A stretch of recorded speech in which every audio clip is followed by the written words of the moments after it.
इस वीडियो के अंदर हम लोग डिस्कस करने वाले हैं ITR 2 फाइल के बारे में फॉर द असेसमेंट ईयर 26-27 के लिए। और स्पेशली आपको ओल्ड टैक्स रिजिम के अंदर फाइल करना बताऊंगा और साथ में ये बताऊंगा अगर आपके पास में मल्टीपल कैपिटल गेन की यहाँ पे रिपोर्ट्स है तो कैसे आप कंसोलिडेट बेसिस के ऊपर वैल्यू निकाल सकते हैं, कैसे आप रिपोर्टिंग कर सकते हैं ITR 2 के अंदर।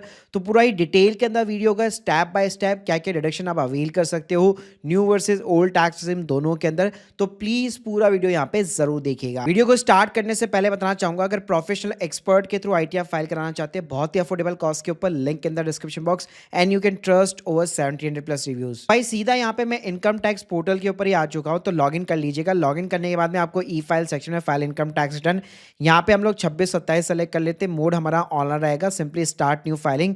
स्टेटस जो है आपका इंडिविजुअल रहेगा और यहाँ पे आपको ITR 2 फॉर्म जो है वो सेलेक्ट कर लेना है। अब देखिए ITR 2 फॉर्म के अंदर ना बहुत सारे यहाँ पे शेड्यूल्स होते हैं। तो पहले तो ये तो रीजन पूछेगा क्यों फाइल करना चाहते हो, सिंपली आप यहाँ पे अदर रीजन दे सकते हो। उसके बाद में यहाँ पे मेन इंपॉर्टेंट काम है आपको शेड्यूल सेलेक्ट करने हैं। अब उसका बेस्ट तरीका है सेलेक्ट करने का, आप ऊपर अगर आप देखेंगे तो आपको AIS का टैब भी दिखेगा। तो देखो अगर आपकी सैलरी की, डिविडेंड की, बैंक का इंटरेस्ट है, साथ में सेल ऑफ सिक्योरिटी यानी अपने शेयर बेचे या म्यूचुअल फंड बेचे, तो उस केस में डेफिनेटली आप ITR 2 के साथ में प्रोसीड कर सकते हो। लेकिन अगर आपका इंट्राडे होता है, FN होता है, अगर बिजनेस की रिसिप्ट होती है, तो उस केस में ITR 3 फाइल करनी पड़ेगी। ITR 2 और ITR 3 में ज्यादा डिफरेंस नहीं है, शेड्यूल आपको ऑलमोस्ट सेम काइंड ऑफ मिलेंगे, बस ITR 3 जो है ज्यादा कॉम्प्लिकेटेड होती है। तो सबसे पहले हम लोग यहाँ पे अपने जो काम के शेड्यूल है वो सेलेक्ट करेंगे। तो इनकम वाले कॉलम के अंदर देखेंगे तो सैलरी और हाउस प्रॉपर्टी ये तो कंपलसरी रहेंगे। आपको क्या करना है, कैपिटल गेन के 112A और 111A का ये जो कैपिटल गेन का शेड्यूल है वो सिंपली आपको चेकबॉक्स कर लेना है। फिर नीचे की साइड में अगर देखिए क्रिप्टो की इनकम दिखाना चाहते हो तो वीडियो को भी आप सेलेक्ट यहाँ पे कर सकते हो। इसके अलावा अगर आपने US के स्टॉक्स में यहाँ पे इन्वेस्ट किया हुआ है, वो अगर आपने बेचे हुए फॉरेन इनकम दिखानी है, तब जाकर के आपको FSI TR के ऊपर चेकबॉक्स करना है, वरना ये चीज़ें ऑप्शनल है। और कोई एग्जेम्प्ट इनकम दिखाना चाहते हो, फैमिली के बीच में कुछ ट्रांसफर वगैरह हुआ है, तो शेड्यूल EI को आप यहाँ पे सेलेक्ट कर सकते हो। बाकी डिडक्शन में देखो न्यू टैक्स में कुछ खास डिडक्शन देखने को नहीं मिलती है, और अगर आपको ओल्ड के अंदर भी जाना है तो फिर आपको ये सारी की सारी डिडक्शन को चेकबॉक्स करना पड़ेगा। तो बेटर होगा चाहे आप न्यू में जा रहे हो, ओल्ड में जा रहे हो, सभी को चेकबॉक्स करके चलो। उसके बाद में कोई भी अलग से आपको शेड्यूल सेलेक्ट नहीं करना, सिंपली कंटिन्यू करना है। बहुत सारे क्वेश्चन पूछेगा, स्किप कर देना। तो सारे शेड्यूल अपने यहाँ पे ओपन हो जाते हैं। पहले शुरुआत करते हैं इस जनरल इन्फॉर्मेशन के साथ। तो भाई पहली चीज तो ये यहाँ पे आपको अपना रेसिडेंट स्टेटस डालना है, तो 182 डेज वाला रूल सेलेक्ट कर लेना। और बहुत सारे नीचे क्वेश्चन पूछेगा, मोस्टली सभी के जवाब यहाँ पे नो में रहेंगे। और इसके अलावा यहाँ पे ना आपको रिजीम चेंज करने का एक ऑप्शन मिलेगा, मैं यहाँ पे सिंप्लीफाई कर देता हूँ। कैपिटल गेन के ऊपर new versus old tax regime कोई इंपैक्ट नहीं पड़ता, क्योंकि वो स्पेशल टैक्स रेट के अंदर यहाँ पे काउंट होता है। अब देखो अगर आपकी सैलरी की इनकम, बैंक का इंटरेस्ट, ये सब कुछ मिला करके 12 लाख रुपए के नीचे, तो आपको बिल्कुल भी दिमाग लगाने की जरूरत नहीं है, आपको न्यू टैक्स रिजिम के अंदर ही जाना है और इस ऑप्शन को हमेशा आपको नो ही रखना है। लेकिन अगर आपकी इनकम 12 लाख रुपए के बियॉन्ड है तो उस केस में यहाँ पे आप चेक कर सकते हो, मेरे लिए भाई ओल्ड टैक्स सिस्टम ज़्यादा बेटर है या फिर न्यू टैक्स सिस्टम बेटर है। तो यहाँ पे मैं क्या करूँगा, पहले एक बार आपको ITR जो है मैं आपको न्यू टैक्स सिस्टम के अंदर प्रिपेयर करके दिखाऊंगा, फिर वापस हम लोग यहीं पे आएंगे और इस ऑप्शन को जो हम लोगों ने नो कर रखा था उसको हम लोग स्विच कर देंगे, यस कर देंगे, जिससे हमारी पूरी ITR जो है ओल्ड टैक्स सिस्टम के अंदर चल जाएगी। तो देखो अगर न्यू टैक्स सिस्टम यहाँ पे सेलेक्ट कर रखी है आपने, तो फाइलिंग करना ना थोड़ा सा आसान हो जाता है, क्योंकि बहुत ही कम कॉलम्स आपको जो है फिलअप करने होते हैं। अब देखो यहाँ पे पहले मैं बता देता हूँ, चाहे न्यू वर्सेस ओल्ड है, मैंने जैसे बताया था कि कैपिटल गेन के ऊपर ना कोई फर्क नहीं पड़ेगा। तो सीधा पहले मैं आपको कैपिटल गेन का ही शेड्यूल भर के दिखा देता हूँ। तो भैया कैपिटल गेन के अंदर ना आपको एक शॉर्ट टर्म मिलेगा, एक लॉन्ग टर्म मिलेगा, ठीक है। शॉर्ट टर्म में भी इक्विटी का आपको सेकंड नंबर के ऊपर कॉलम मिल जाएगा, और लॉन्ग टर्म में भी इक्विटी के लिए आपको थर्ड नंबर के कॉलम के ऊपर 112A देखने को आपको मिल जाएगा। अब देखो डेटा यहाँ पे कैसे फिलअप करना है। तो पहली बात तो ये, आप अपना जहां पे भी ब्रोकर का अकाउंट है, ज़ीरोधा पे, ग्रो पे, वहां से आप रिपोर्ट डाउनलोड कर लीजिए। तो रिपोर्ट में ना ऑलरेडी आपका short term profit, long term profit यहाँ पे मेंशन होता है। ऐसे ही मान लो अगर यहाँ पे मैं म्यूचुअल फंड्स की बात करूं, तो म्यूचुअल फंड्स में भी क्या होता है ना, कैम्स की इस तरह की पूरी रिपोर्ट आती है, जिसमें भी प्रॉपर आपका मेंशन होता है कि कितना आपका लॉन्ग टर्म है। ऐसे ना के फिनटेक की भी रिपोर्ट आती है, जिसमें सेल वैल्यू, बाय वैल्यू, कितना प्रॉफिट एंड लॉस है, सब कुछ दिया होता है। तो देखो रिपोर्टिंग करने के ना दो तरीके हैं। पहली बात तो ये, आप खुद मैनुअल कैलकुलेशन लगाओ इस तरीके से कि आपका जो भी इक्विटी शेयर है और इक्विटी जो म्यूचुअल फंड है, उसको आपको short term and long term के अंदर डिवाइड करना है और दोनों की वैल्यू को कंसोलिडेट करना है। मतलब मान लीजिए आपका जो इक्विटी शेयर है वो यहाँ पे शॉर्ट टर्म है, साथ में आपका म्यूचुअल फंड भी यहाँ पे इक्विटी वाला बेस जो है वो शॉर्ट टर्म है। तो दोनों की यहाँ पे आपको सेल वैल्यू जो है पुट कर देनी है, दोनों की यहाँ पे आपको बाय वैल्यू पुट कर देनी है।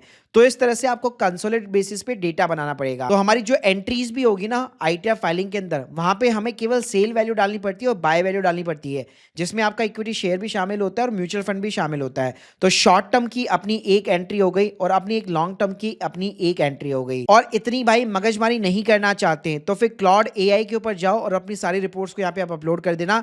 मैं आपको एक प्रॉम्प्ट दे दूंगा डिटेल के अंदर, बस ये प्रॉम्प्ट डाल देना। तो यहाँ पे स्क्रीन के सामने देखोगे आपको ना फिर वैल्यूज कैलकुलेट करने की जरूरत नहीं पड़ेगी, आपको सीधा ही क्लॉड जो है बता देगा कि इक्विटी का एसटीसीजी के अंदर बाय वैल्यू कितना है, टोटल सेल वैल्यू कितना है, कितना नेट पीएनएल है और सिंपली एलटीसीजी के अंदर कितना है। और ये चीज अगर आप नहीं करना चाहते तो फिर वही बेस्ट तरीका है कि जो रिपोर्ट्स यहाँ पे आपकी डाउनलोड हुई है उसके अंदर ना आपकी सेल वैल्यू मेंशन होती है और बाय वैल्यू मेंशन होती है। तो आप चाहो तो खुद ही अपने बेसिस पे sell value buy value note down कर लीजिए। पहले आप म्यूचुअल फंड की नोट डाउन कर लीजिए शॉर्ट टर्म की, फिर आप यहाँ पे अपनी इक्विटी शेयर की नोट डाउन कर लीजिए। तो दोनों का आप कंसोलिडेटेड बेसिस पे एंट्री करवा सकते हो। अब एंट्री कैसे करनी चलिए वो भी बता देता हूं। तो अगर आपको शॉर्ट टर्म की एंट्री करनी है तो आपको फर्स्ट कॉलम के अंदर जाना है और यहाँ पे अगर आप देखेंगे सेकंड नंबर का कॉलम देखने को मिलेगा। यहाँ पे ऐड बटन पे क्लिक करना है, 111A सेलेक्ट करना है। अब यहाँ ना कंसोलिडेटेड बेसिस पे आपको एंट्री करनी है, यानी आपका इक्विटी शेयर भी हो गया और म्यूचुअल फंड भी हो गया। तो दोनों को जोड़ने के बाद में दोनों की जो बाय वैल्यू है वो आपको पुट करनी है और दोनों की सेल वैल्यू पुट करनी है। जैसे एग्जांपल ले लेता हूं, मान लीजिए 86,053 का मेरा सेल वैल्यू है तो वो मैंने पुट कर दिया। इसी तरह अगर मेरा 94,800 का बाय वैल्यू है वो मैंने पुट कर दिया।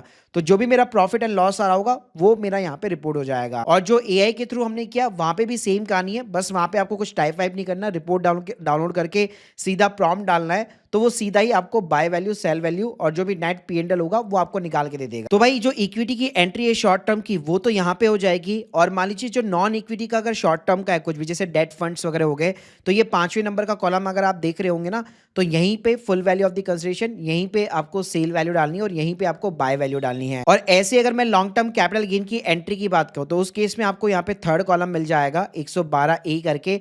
तो यहाँ पे अगर आपने शेयर जो है 2018 के बाद में खरीद करके अब जा करके बेचे हुए हैं तो एक एक शेयर की वैल्यू डालने की जरूरत नहीं है।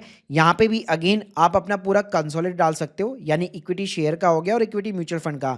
तो दोनों की सेल वैल्यू को ऐड कर लेना और सिंपली यहाँ पे बाय वैल्यू को, और यही चीजें यहाँ पे आपको पुट करनी है। और इसमें एक और चीज आप कंसिडर कर सकते हो, अगर कोई भी ब्रोकरेज वगैरह का कुछ एक्सपेंसेस हुआ है एसटीटी के अलावा, तो वो आप यहाँ पे एज ए एक्सपेंडिचर जो है बेसिकली डेफिनेटली क्लेम वगैरह कर सकते हो। भाई ये तो हो गई हमारी यहाँ पे शॉर्ट टर्म और लॉन्ग टर्म। और इसी तरह लॉन्ग टर्म का अगर मान लीजिए नॉन इक्विटी वाला केस है तो थर्ड के नीचे 8 नंबर का कॉलम मिल जाएगा, जिसमें बेसिकली आपके नॉर्मली गोल्ड 20 के जो ईटीएफ होते हैं अगर आपने वो लॉन्ग टर्म कैपिटल गेन है उसके ऊपर, तो यहाँ पे आपको सिंपली सेल वैल्यू और बाय वैल्यू यहाँ पे पुट कर देनी है। फिर भाई ना आपको एक और यहाँ पे काम करना है, आपको BFLA वाले शेड्यूल के अंदर आना है और जो जो आपने एंट्रीज कर रखी, जैसे आप देख सकते हो अगर आपने 3,41,000 रुपये का प्रॉफिट डाला था तो उस पर 12.5% का टैक्स रेट लग रहा है। 232 का अगर आप देखेंगे तो ये सारी की सारी अदर इनकम है। तो आपको कैपिटल गेन वाले कॉलम के अंदर ही यहाँ पे एक एफ सेक्शन मिल जाएगा। तो BFLA शेड्यूल के अंदर जो अमाउंट यहाँ पे आपको देखने को मिल रहा है 12.5% में, उसको यहाँ पे आप 12.5% वाला जो कॉलम है उसके अंदर आपको यहाँ पे क्वार्टरली जो है डिवाइड करना है। तो इस तरह से भाई आपकी कैपिटल गेन की एंट्री सॉर्टेड हो जाएगी। यहाँ पे new versus old tax regime आपके लिए ना कोई भी यहाँ पे पंगा नहीं रहने वाला। और इसकी जो टैक्स रेट लगेगी अगर आप शेड्यूल SI को चेक करोगे तो प्रॉपर यहाँ पे आपको देखने को मिल जाता है कि उसके ऊपर भाई मेरा जो भी मैंने कैपिटल गेन की एंट्रीज डाली है उसके ऊपर भाई मेरा कितना टैक्स लग रहा है। अब गाइस बात करते बाकी सारी अदर इनकम की, तो शेड्यूल अगर आप अदर सोर्सेज के अंदर जाएंगे तो आपका जो भी बैंक का इंटरेस्ट या डिविडेंड की इनकम होती है वो सारा प्रीफिल्ड मिलता है, आपको बस रिव्यू करके केवल कंफर्म करना होता है। ऐसे अगर आप यहाँ पे शेड्यूल सैलरी के अंदर जाएंगे तो अगर आपका TDS कटा हुआ है, फॉर्म 16 नीचे रखा है, तो ये डेटा भी आपको प्रीफिल्ड मिलेगा। न्यू टैक्स में यहाँ पे आपको सीधा ही बेसिक सैलरी यहाँ पे सेलेक्ट करना है और फॉर्म 16 के अंदर जितना भी आपका अमाउंट है सीधा का सीधा वो यहां से आप कॉपी करके पेस्ट डाल यहाँ पे कर सकते हो। मतलब सिंपली यहाँ पे आपको फॉर्म 16 वाला अमाउंट डालना है या आपने 12 महीने की सैलरी पुट करनी है। और एक चीज का ध्यान रखिएगा, सेक्शन 10 के अंदर यहाँ पे न्यू टैक्स में कोई बेनिफिट देखने को नहीं मिलेगा और स्टैंडर्ड डिडक्शन आपको 75,000 रुपये देखने को मिल जाएगी। तो इससे आपका सैलरी, कैपिटल गेन सब सॉर्टेड हो जाएगा। उसके बाद में अगर हाउस प्रॉपर्टी की बात करो, न्यू टैक्स में फाइल कर रहे हो, अगर रेंटल इनकम है तभी इसको यहाँ पे आपको फिलअप करना है और लेट आउट सेलेक्ट करके यहाँ पे आपको टेनेंट का नाम और अपने 12 महीने का जो रेंटल इनकम है वो यहाँ पे आपको पुट करना है। इसी प्रॉपर्टी के ऊपर अगर होम लोन चल रहा है तो इंटरेस्ट की आप डिडक्शन ले सकते हो, आपको बैंक की पूरी यहाँ पे डिटेल्स वगैरह भरनी पड़ेगी और इंटरेस्ट वाले कॉलम के अंदर एज ए EMI जो भी आपने इंटरेस्ट पे किया पूरे साल भर के अंदर उसका डिडक्शन आप यहाँ पे क्लेम कर सकते हो। बाकी अगर आपकी खुद की प्रॉपर्टी है जहाँ पे कोई रेंटल इनकम नहीं होती और उस पर होम लोन चल रहा है तो उसका बेनिफिट न्यू टैक्स के अंदर देखने को नहीं मिलता। फिर भाई जो बाकी के केवल जो सेक्शन है वो केवल आपको रिव्यू करने, कहीं पे भी कुछ पुट करने की यहाँ पे रिक्वायरमेंट नहीं रहेगी, क्योंकि न्यू टैक्स में कोई डिडक्शन नहीं मिलती है। लेकिन हाँ, अगर आप एक गवर्नमेंट एम्प्लॉय है और अगर आपका एम्प्लॉय यहाँ पे कॉन्ट्रीब्यूट करता है एनपीएस के अंदर, तो ये वाला जो सेक्शन दिख रहे हो ना, यहाँ पे आपको ऑटोमेटिकली जो डेटा है वो प्रीफिल्ड यहाँ पे देखने को मिलने वाला है। तो आपको कुछ छेड़छाड़ करने की जरूरत नहीं है, सिंपली आपको कंफर्म करना है। उसके बाद में यहाँ पे एक शेड्यूल ईआई देखने को मिल जाता है। तो देखिए, अगर फैमिली के बीच में कुछ ट्रांसफर हुए या जो चीजें एग्जेम्प्ट है, जिन पे टैक्स नहीं लगना चाहिए, तो वो यहाँ पे आप अदर एग्जेम्प्ट इनकम का एक कॉलम देखने को मिलेगा। तो यहाँ पे बकायदा जो है आप देख सकते हो कॉलम दिया हुआ है, receipt not in nature of the income. आप उसका डिस्क्रिप्शन डालिए कि मान लीजिए बर्थडे के ऊपर मेरे को इस फैमिली मेंबर से इतने पैसे मिले, तो उन चीजों को यहाँ पे आप रिपोर्ट कर सकते हो। फिर बस लास्ट में आपको कंप्यूटेशन ऑफ टोटल इनकम देखने को मिल जाता है, जो जो आपने इनकम वगैरह यहाँ पे दिखा रखी है। टैक्स पेड के अंदर जो भी आपका टीडीएस कटा है वो आपको देखने को मिल जाएगा, आपको सिंपली कंफर्म करना है। और लास्ट कॉलम के अंदर जो भी आपकी इनकम है उस पर जितना भी टैक्स वगैरह बन रहा होगा या जो भी रिफंड बन रहा होगा वो देखने को मिल जाएगा। अब ये देखिए, जो लास्ट टैब होती है ना टीटीआई, यहीं पे आपको डिसीजन बनाना है। पहले आपको देख लेना है कि यार न्यू टैक्स में चलो मेरा इतना टैक्स बन रहा है। अब आपको कैलकुलेशन चेक करनी है कि यार ओल्ड में कितना बन रहा है, चलो ये मेरे को पता लगाना है, तो कैसे मैं पता लगाऊंगा? तो इसके लिए वापस मैं जो है पर्सनल इंफॉर्मेशन के अंदर चला जाऊंगा और जिस ऑप्शन को भाई मैंने नो कर रखा था उसको स्विच करके मैं सिंपली यस कर दूंगा और कंफर्म कर दूंगा। तो भाई इससे फायदा क्या मिलेगा? देखो, कैपिटल गेन के अंदर इनके अंदर कोई इंपैक्ट नहीं आएगा। आपको शेड्यूल सैलरी के अंदर अगर आप जाकर देखोगे तो यहाँ पे जो है अब आप एचआरए और एलटी के अलाउंसेस ले सकते हो। जैसे मान लीजिए आपको ट्रैवल कंसेशन वगैरह मिलता है, ठीक है, आप अपना सैलरी स्लिप चेक कीजिए, तो उसमें जितना भी यहाँ पे आपको देखने को मिलता है सेक्शन 10 के अंदर, वो आप यहाँ पे क्लेम कर सकते हो। ऐसे मान लीजिए आपको एचआरए का वगैरह का बेनिफिट चाहिए, तो प्रॉपर एचआरए का कॉलम दिया हुआ है, यहाँ पे बकायदा जो है आप अपना बेसिक सैलरी डालिए, मेट्रो में रहते हैं, नॉन मेट्रो में रहते हैं, ये कॉलम्स आप फिलअप कीजिए, तो उस अकॉर्डिंग एचआरए का भी एग्जेम्पशन आप यहाँ पे ओल्ड टैक्स के अंदर ले सकते हो। और ध्यान रखिएगा, यहाँ पे 75,000 की जगह 50,000 की डिडक्शन हो जाएगी और प्रोफेशनल टैक्स भी 1200 से 2400 रुपए का यहाँ पे टैक्स का डिडक्शन आप यहाँ पे ले सकते हो। और बढ़िया बात है कि हाउस प्रॉपर्टी के अंदर भी अगर आप ओल्ड टैक्स यहाँ पे सेलेक्ट कर रहे हो, तो पहले हम लोगों ने केवल लेट आउट वाला ऑप्शन सेलेक्ट किया था, लेकिन अब सेल्फ ऑक्यूपाइड प्रॉपर्टी के ऊपर भी इंटरेस्ट ऑन बोरो कैपिटल दिख जाएगा। तो अगर आपका होम लोन चल रहा है, बैंक की भाई डिटेल्स भरो और एज ए ईएमआई जो भी आपने इंटरेस्ट पे किया है वो फिलअप करके आप प्रोसीड कर सकते हो। इसके अलावा यहाँ पे ओल्ड टैक्स से यहाँ पे क्या होगा कि चैप्टर 6 के अंदर अगर आप यहाँ पे जाएंगे सिंपली तरीके से, तो जैसे एटीसी के अंदर 1.5 लाख रुपए की डिडक्शन आपको देखने को मिल जाती है, तो वो आप यहाँ पे ले सकते हो। इसके अलावा मान लीजिए आपका एनपीएस का खुद का कॉन्ट्रीब्यूशन है, तो 1 वीक के अंदर वो आप यहाँ पे अवेल कर सकते हो। ऐसे अगर आप नीचे की साइड में देखेंगे तो मान लीजिए कोई डोनेशन वगैरह आपने की हुई है, वो आप यहाँ पे क्लेम कर सकते हो।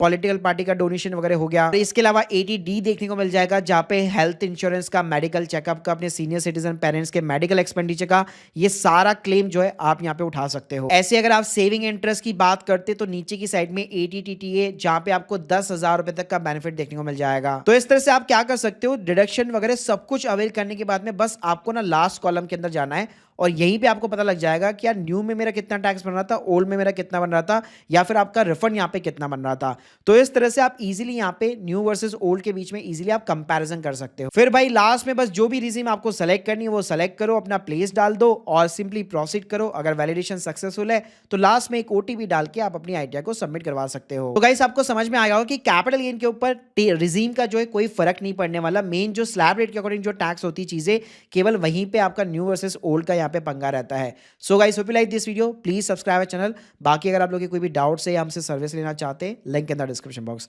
Thank you guys, thank you very much.